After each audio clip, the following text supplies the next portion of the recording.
ओ मंगलम भगवान विष्णु मंगलम गरुड़ध्वज मंगलम पुंडरीकाक्ष मंगलाय तनूहरि। परब्रह्म परमात्मने नमः। श्री गणपतये नमः। सरस्वत्यै नमः। श्री हनुमते नमः। प्रिय भक्तों, इससे पहले मैंने आप लोगों को विभीषण जी की शरणागति के बारे में बताया कि किस प्रकार से वो आए हैं भगवान राम के पास, किस प्रकार से भगवान राम ने उनको अपनाया। आज हम इस वीडियो के माध्यम से आपको यह बताएंगे कि जब विभीषण जी प्रभु राम के सामने गए तो भगवान का दर्शन करके वे अत्यंत ही गदगद हो गए। उनके शरीर में रोमांच होने लगा, आँखों से अश्रुपात होने लगे। नयन नीर पुलकित अति गाता, मन धरि धीर कही मृदु बाता। वो दर्शन की महिमा ही ऐसी है कि विभीषण जी के मन की सभी वासनाएं आंसुओं के माध्यम से बाहर निकल गई। मन की सभी मैल धूल गई और मन निर्मल हो गया। ये भक्तों, आज कोई भी जब कहीं किसी ऑफिस में नौकरी के लिए जाता है तो वह अपने साथ बड़ी बड़ी योग्यताएं और बड़ी बड़ी डिग्रियां लेकर जाता है और उस ऑफिसर के सामने अपनी योग्यता का बखान करता है। परंतु यहाँ तो कुछ उल्टा ही हो रहा है। विभीषण जी अपनी योग्यता का बखान नहीं कर रहे हैं, बल्कि अपनी बुराइयों को भगवान के सामने खुलासा कर रहे हैं। क्योंकि संसार का यह नियम है कि जब कोई अपनी बड़ाई करता है तो उसकी अच्छाइयों में कमी आ जाती है, और जब कोई अपनी बुराइयों का बखान करता है तो उसकी बुराइयां खत्म होती हैं। अब हम लोगों को क्या करना चाहिए, यह मुझे बताने की ज़रूरत नहीं है, आप लोग खुद समझदार हैं।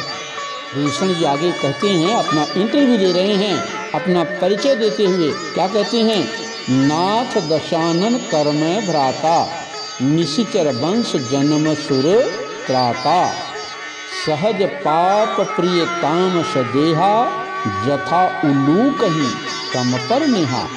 हे प्रभु, मैं तो आपका जो परम शत्रु रावण है उसका भाई हूँ, और इतना ही नहीं, देवताओं को सताने वाले राक्षस कुल में मेरा जन्म हुआ है। जैसे उल्लू को स्वभाव से ही अंधेरा प्रिय होता है, उसी प्रकार मेरा शरीर तामसी होने से मैं तामसी शरीर का हूँ, इसलिए स्वाभाविक रूप से मैं पाप प्रिय हूँ। प्रभु, मुझ में कोई भी अच्छाई नहीं है।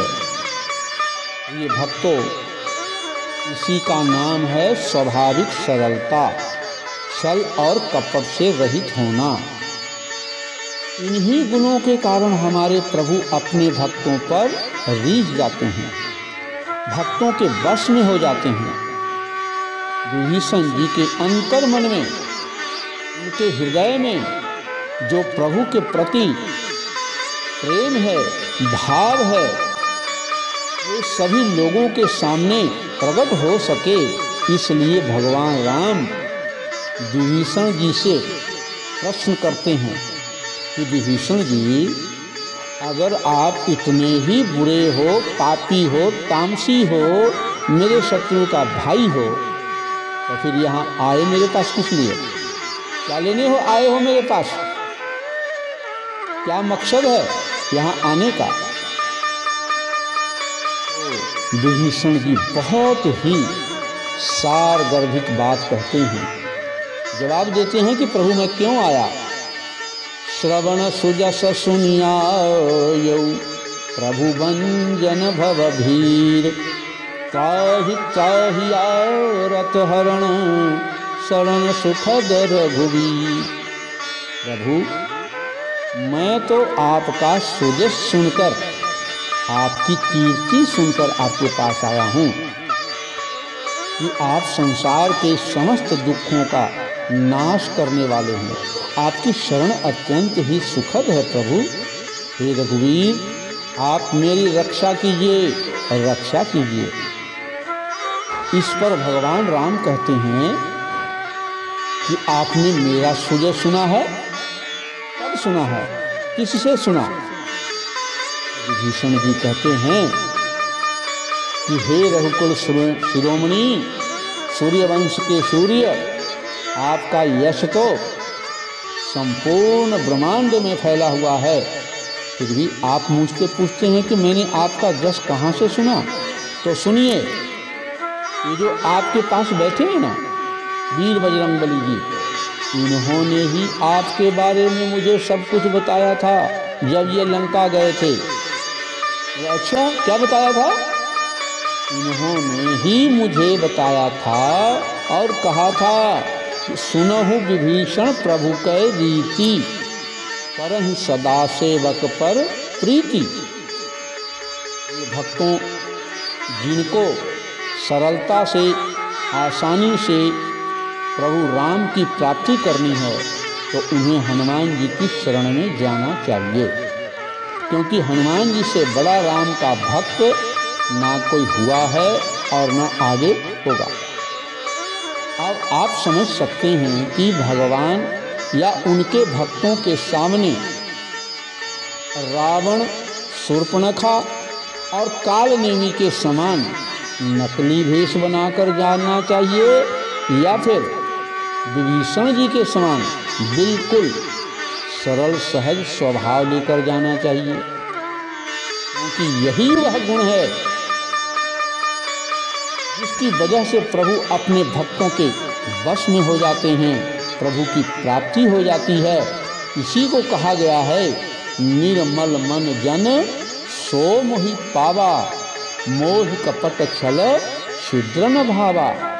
इसलिए विभीषण जी के इस उत्तर को हम लोगों को सदा सदा के लिए हृदय में बैठा लेना चाहिए। इसी का नाम है असली शरणागति, इसी का नाम है सरलता, सहजता और निष्कपटता।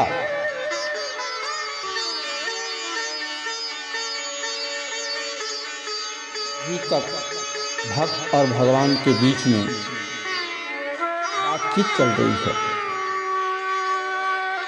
विभीषण जी भाव विभोर होकर यह भी भूल गए हैं कि प्रभु को दंड प्रणाम भी करना है, या नहीं उन्होंने अभी तक। इसलिए भगवान ही, क्योंकि इंसान तो गलती करेगा, तो जो भक्त हैं भगवान उनकी गलतियों को याद करके उसे सुधार करते रहते हैं। तब उन्होंने हंसते हुए मजाक में कह दिया,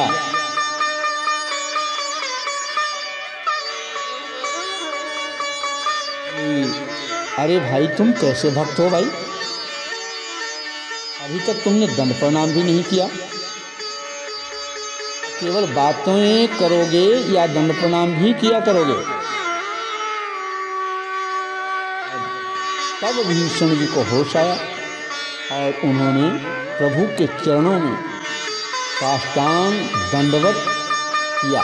लिखा है, अस कही करत दंडवत देखा, प्रभु राम ने देखा, तुरत उठे प्रभु हर्ष विशेखा। दीन बचन सुनी प्रभु मन भावा, भुज विशाल गही हृदय लगावा। अनुज सहित मिली ढिग बैठारी, बोले बचन भगत भय हारी। कहू लंकेश सहित परिवारा, कुशल कुठार बास तुम्हारा। फल मंडली बसहु दिन राती, सखा धर्म निभाई के ही भांति। मैं जानऊ तुम्हारी सब रीति, अति नय निपुण न भावन नीति। बरुभल बास नरक कर ताता, दुष्ट संग जनी देव विधाता। इस प्रकार से विभीषण जी को दंडवत करते हुए देखकर अपने छोटे भाई लक्ष्मण जी के सहित प्रभु राम जी ने विभीषण जी को अपने हृदय से लगा लिया और बोले कि हे लंकेश, लंकेश कहा लंकेश, अपने परिवार के साथ अपना कुशल सुनाओ। दोस्तों के साथ में रहते हुए आप अपने धर्म का निर्वाह कैसे करते हैं?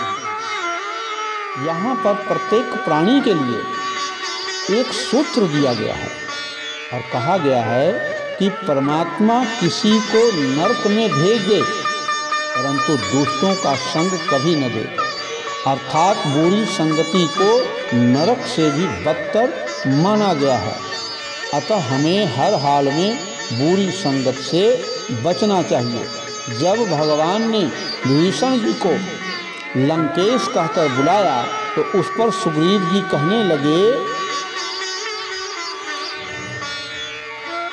सुग्रीव जी कहते हैं कि हे प्रभु, मैंने तो आपको दशानन का भाई बताया था और आप इन्हें लंकेश समझ बैठे।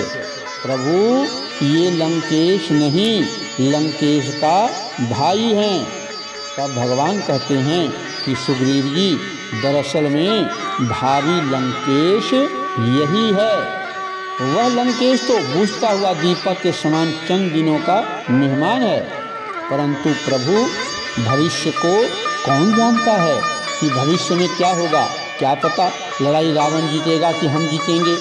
अगर रावण लड़ाई जीत गया तो वह लंकेश कैसे बनेगा? आप चिंता मत करो, मैं मानता हूँ भविष्य का कुछ पता नहीं होता, फिर भी अगर ये लंकेश नहीं बने तो मैं इन्हें अवधेश बना दूंगा। परंतु ये हर हाल में राजा तो बनेंगे, चाहे लंका का बने या अयोध्या का, कि हमारे कुल की यह सदा से रीति रही है। रघुकुल रीत सदा चली आई, प्राण जाए पर वचन न जाई। इसलिए सुग्रीव जी, आप चिंता मत करो। इस प्रसंग के माध्यम से हमें यह भी शिक्षा दी गई है कि हमें अपने समाज में अपने मित्रों, स्वजनों, परिजनों से किस प्रकार का व्यवहार करना चाहिए, जिससे हमारा सामाजिक भाईचारा, एकता और अखंडता बनी रहे। अगर वीडियो पसंद आए तो लाइक, शेयर और कमेंट जरूर करें और हाँ, अपने अन्य दोस्तों, मित्रों, स्वजनों में इस वीडियो को अधिक से अधिक शेयर करें। जय श्री राम। परमात्मा आप सबका भला करे।